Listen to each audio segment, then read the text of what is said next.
Ladies and gentlemen, a shed update and a disarray shed update. And a lot of y'all may know that here in Oklahoma we had a storm roll through. We had straight line winds, which about 100 or a little over. And I have a tree in the backyard.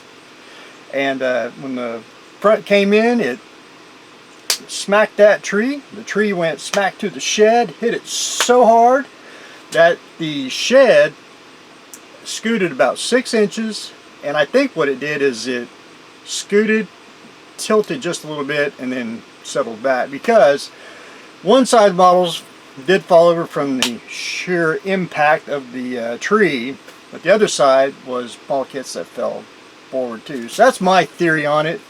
It took about 2 days to get the tree because it was pinned.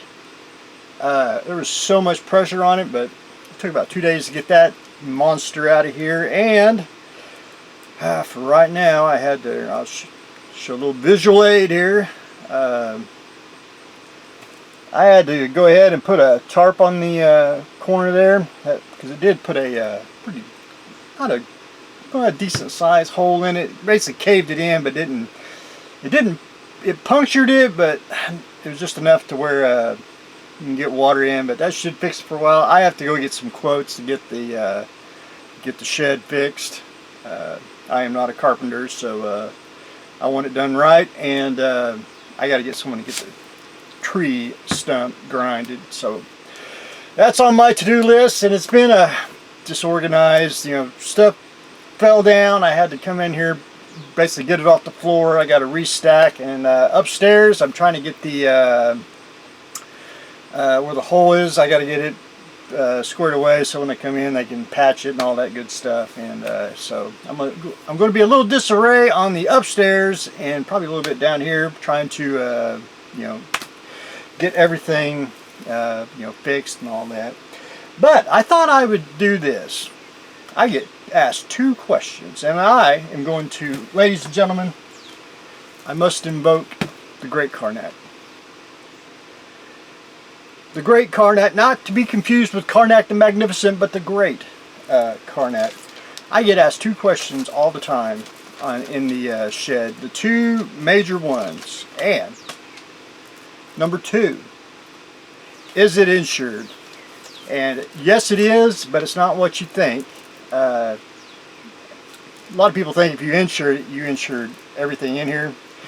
It is, but it's not individually insured, because it's almost impossible, because you'd have to go in here, itemize everything, find someone that doesn't exist that can basically tell you the price on value of kits, which there's not really no one out. I mean, the market does it, but not an individual like like an auction house or something like that.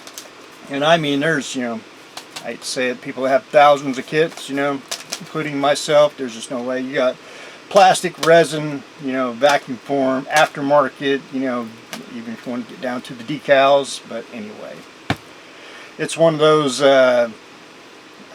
it's more of a group sum, basically homeowners insurance, that's the best way to explain it. It is insured, but like everything, there is antiquities in here. There is some rare kits, but not like really rare. I mean, not like you had the first issue of Superman where you really needed to insure that. But everything here is just general insured, if you will. And the number 1 question that I get is the heat. Insulated, does it affect the kits? And yes and no, it does not. I like to look at it this way. The story of the Lady Be Good. When they found that, the desert heat basically preserved everything. It's the same thing it does in here. It does, I wouldn't say dry out everything, but everyone's worried about warpage on a kit. And it may be, like for example, see, that's a 3D printed kit. Now if it's 100 degrees in here, of course we like Flesh Gordon, if you came in here at 100 degrees and tried to pick it up, it would be you might squish it, but not necessarily.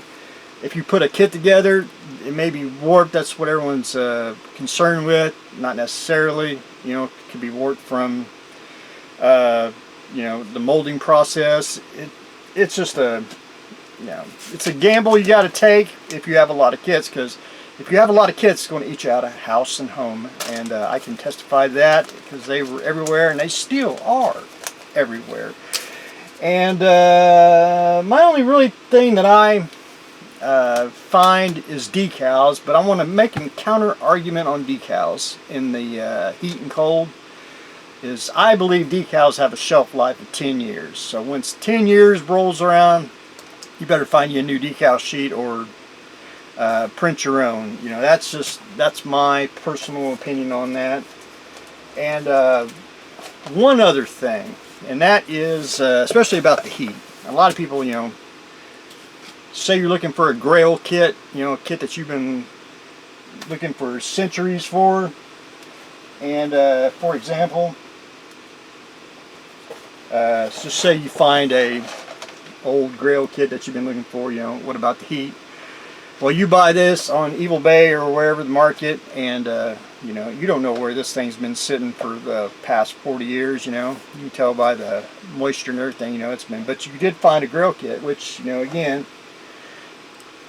you know, heat, weather, ice cold, rain, you know, it's just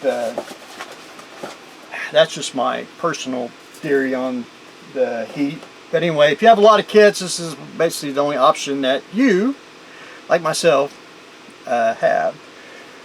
And that, ladies and gentlemen, is the Great Karnack. Not to be confused with Karnack the Magnificent, but the Great Karnack. And since we're going to, well, the shed never stops. We have to continue on. While I did buy a kit while I was out. I need to put up stuff, but I went ahead and bought one. And that is, ladies and gentlemen, the Snap Combat and Jeep trailer. And this is the old Rebel kit. Now, the Rebel came out in 1956.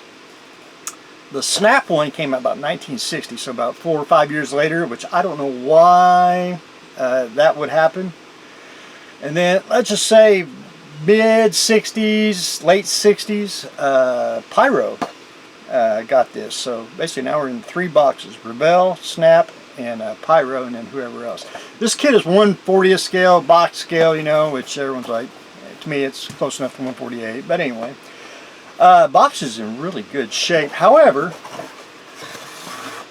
I mean, it is steel sealed. I couldn't believe it. I thought it'd be all over the, you know, box and everything, but instructions were flat. Even got the original decals. But I have never seen the Snap logo, and since I had to go look upstairs and everything, and the ladder's still down, I did not know that even existed, and that's a little rare on me.